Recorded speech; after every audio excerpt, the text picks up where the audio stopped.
নমস্কার করেন। মাননীয় প্রধানমন্ত্রী, আপনার পিতা শহীদ রাষ্ট্রপতি জিয়াউর রহমান, তিনি সর্বপ্রথম এই বাংলাদেশে গণভোট কায়েম করেছিলেন। আজকে আপনারা সেই গণভোটের বিরুদ্ধাচরণ করছেন।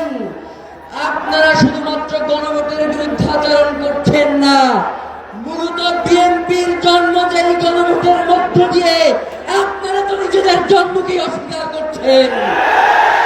প্রিয় ভাইয়েরা, দেশনেত্রী বেগম খালেদা জিয়া তিনি যেই সংবিধানকে ছুঁড়ে ফেলবার জন্য বারংবার তার বক্তব্যে, তার কথায়, তার দাবিতে তুলে ধরেছেন, আজকে আমরা দেখতে পাই সেই সংবিধানকে চাটতে চাটতে তার দল বিএনপি ক্ষয় করে ফেলছে।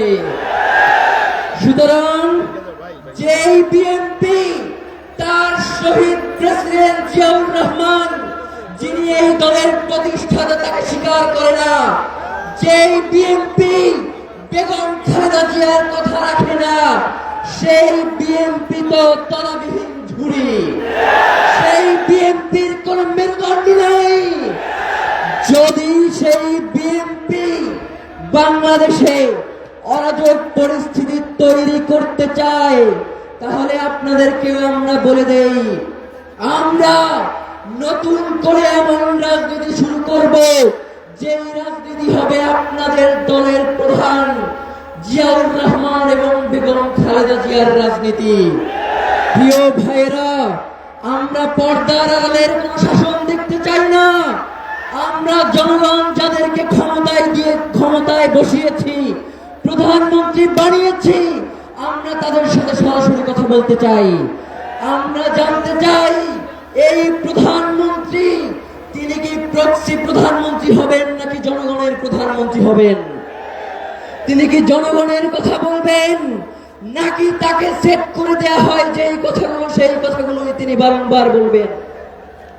প্রিয় ভাইয়েরা, যদি এই রাষ্ট্রে গণভোটের রায় মানা না হয়, এই রাষ্ট্রে সংস্কারগুলো বাস্তবায়ন করা না হয়, এই রাষ্ট্রে জুলাইকে অস্বীকার করা হয়, তাহলে এই রাষ্ট্রে যারা ক্ষমতাসীন রয়েছেন তাদেরকে আরেকটি ৩৬শে জুলাইয়ের জন্য প্রস্তুত থাকতে হবে।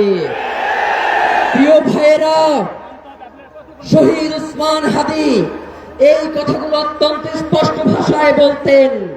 আমাদের তো মনে হয় ইলেকশনের পরে আপনারা যে এই ধরনের আচরণ করবেন, এইটা ইতিপূর্বেই আপনারা ঠিক করে রেখেছিলেন।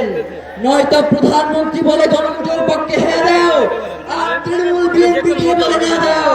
তার মানে এইটা পূর্ব পরিকল্পিত ঘটনা ছাড়া আর কিছুই নয়, যার কারণে শহীদ ওসমান হাদিকে বাংলাদেশ থেকে সরিয়ে দেওয়া হয়েছে। সুতরাং শহীদ ওসমান হাদির হত্যার বিচার নিশ্চিত করার মধ্য দিয়ে বাংলাদেশকে আমরা একটি ইনসাফের রাষ্ট্রে পরিণত করব ইনশাআল্লাহ। বিচার বিচার বিচার চাই, হাদি হত্যার বিচার চাই, বিচার বিচার বিচার চাই, হাদি হত্যার বিচার চাই। সবাইকে অসংখ্য ধন্যবাদ। আসসালামু আলাইকুম রহমতুল্লাহ। সংগ্রামী জনতা, আল্লাহর জমিনে, বাংলার জমিনে আল্লামা মামুনুল হকের নেতৃত্বে সোনার মদিনার রাষ্ট্র প্রতিষ্ঠা কারা কারা চান হাত উঠাও। বাংলার জমিন মুহাম্মদুর রাসূলুল্লাহ সাল্লাল্লাহু আলাইহি ওয়াসাল্লামের আদর্শে মামুনুল হকের নেতৃত্বে পরিচালিত হবে ইনশাআল্লাহ। এই পর্যায়ে বক্তব্য রাখবে বাংলাদেশ খেলাফত মজলিসের কেন্দ্রীয় নির্বাহী